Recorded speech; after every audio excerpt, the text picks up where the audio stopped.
crack it. So when do we need to use at configuration properties annotation in our Spring Boot application? What is at configuration properties? So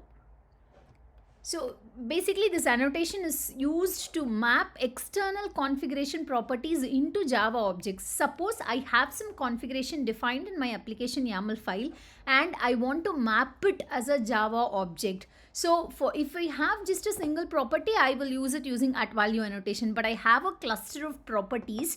So in that case, no, I have to use at configuration properties annotation. So we have a detailed video on like with a step-by-step coding example. We have a detailed video. I'll provide the link here. You can use it and refer it if you need it.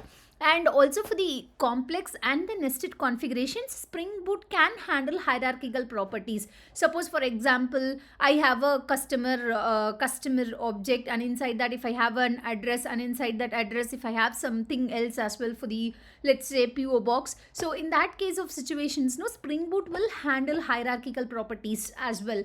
So that is what is Spring Boot is. And this at configuration annotation, whenever I have multiple properties associated with a single thing, then go ahead and use it, and you can define all those in your application YAML file.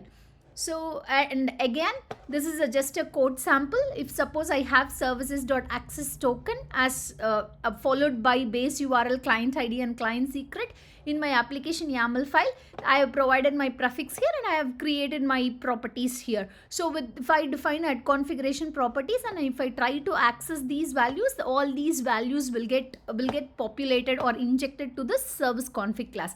This is how we need to use at configuration properties. As I mentioned earlier, we have a detailed video on this with a step-by-step coding on how we need to achieve it. I'll provide a link here. You can use it. You can refer that.